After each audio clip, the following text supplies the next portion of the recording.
We have not sold up government buildings or assets like other states have had to do, only to lease them back at higher rates. We have maintained our AAA bond rating. We're one of 7 states. We did that because we've made smart decisions and we've made tough decisions. I've already made them.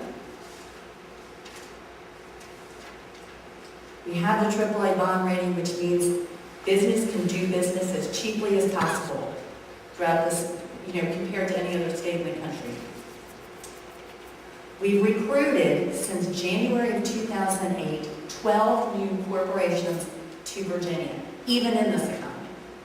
We've created more than 30,000 jobs and brought $5.6 billion worth of capital investment to Virginia. We have been named the top state by CNBC for business for 2009, and Forbes has named us the best state for business 4 years in a row. It just came out about 2 weeks ago. CNBC said Virginia has done what it takes so that it will emerge from the economy turned upside down. Ladies and gentlemen, we are going to emerge from this because we have made tough decisions. I have made tough decisions. We are going to be in a position to lead as we all work together to get through this economic turmoil. Thank you.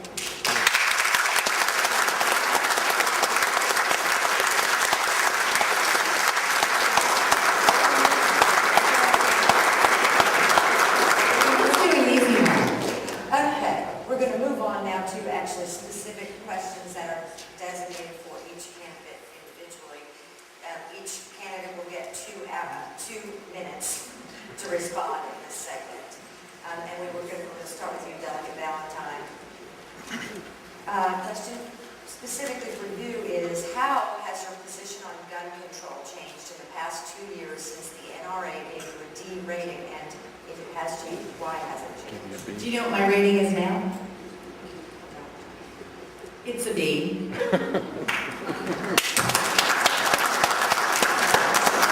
I was elected, I had one of the most wonderful people come to me, Councilman Joe Seifert. And I don't even know if he's here by any chance, but Joe Seifert came to me, we had lunch, he brought me a book on the Second Amendment, and he asked me if he could work with me on that issue. And I was honored to be able to work with him. And on just about every piece of Second Amendment legislation that's ever come through the General Assembly, Joe Seifert and I have been in touch with each other. Now, admittedly, he's had to work a little harder with me on some issues than others, but I have worked very hard to, meet with concealed gun owners, with women who I just didn't actually know how much women were very concerned about some of these gun laws. Working with several different Second Amendment groups, including the NRA. I think my voting record was always very pro-Second Amendment. Part of the dilemma, because I called them and I said, look at my votes, how could I get a D out of my first running? And I did not complete the questionnaire.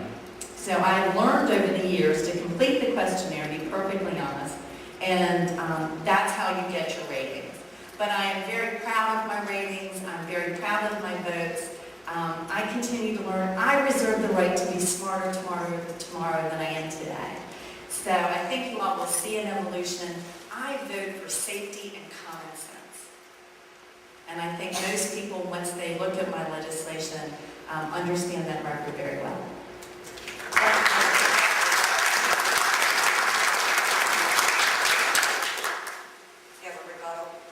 I do.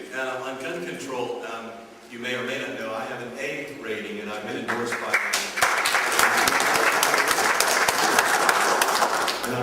by the National Rifle Association. I don't own a gun. I have that rating because I believe fervently in the Constitution of the United States.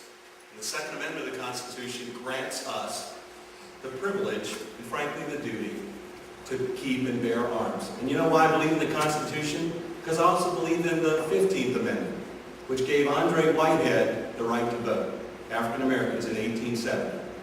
And you know why also I believe in the Constitution? Because it gave most of the women in this room, some of you not quite 18, the right to vote in 1920.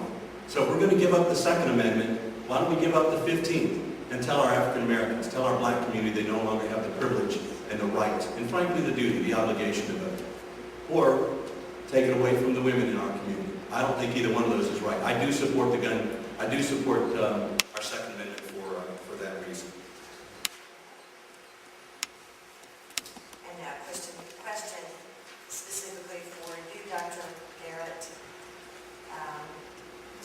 Why did you vote against measures that were touted to help low-income working families and against tax relief for the elderly and disabled? The question deals with tax relief, property tax relief for the elderly and disabled. This year in our budget cycle, as every year in our budget cycle, we grant, City Council grants a certain amount of resources to be given to, returned back to low-income elderly folks and disabled folks as property tax relief. And that's a certain percentage of the total amount of monies that we generate from the taxes. Every other year, we reassess properties in the city of Lynchburg. 3 years ago, those property reassessments went up an average of about 15%. We increased the amount of money that we put towards property tax relief for the elderly by 15%. Every other year, for quite some time back, City Council has a practice of increasing that amount of money that we grant for property tax relief for our elderly that have great needs. Low-income elderly, you have to qualify. There are very strict criteria. It's about 150% above a poverty level. So it really is a very, very small pool, a very small few number of folks that qualify.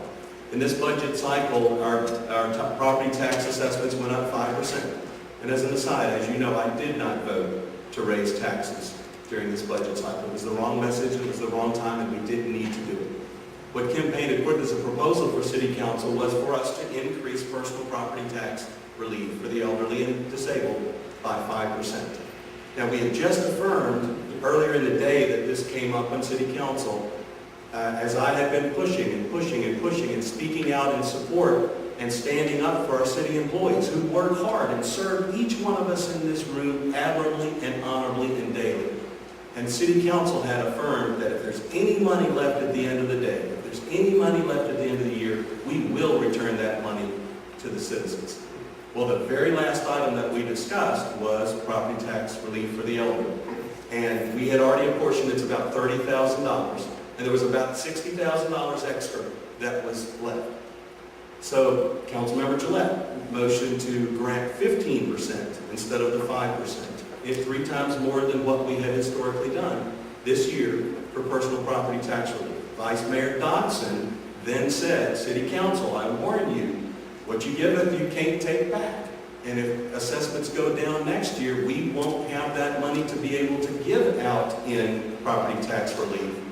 So I was concerned about 3 things. I was concerned it set a precedent that we didn't already have. And if you don't care about your history, and if you don't pay attention to what happened yesterday, how can you understand today or tomorrow? I was concerned about a precedent. I was concerned about an unsustainable opportunity that we had. But most importantly, I was very concerned about a commitment that this City Council had just made to every individual in this room and every one of those 1,300 city employees that we would do right by them. We had an hour earlier it said if there's any resources, we would apply it to returning that 3%. And we were just getting ready to break our promise and commitment. I do not break promises, and I do not break commitments.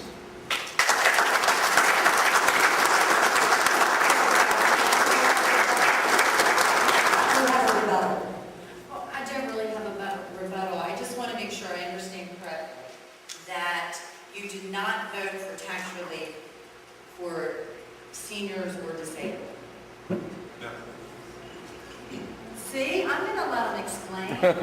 No, the specific proposal, what Kim Payne put in our proposal for City Council was to apply a 5% increase, which is historically what we did, which was about $30,000.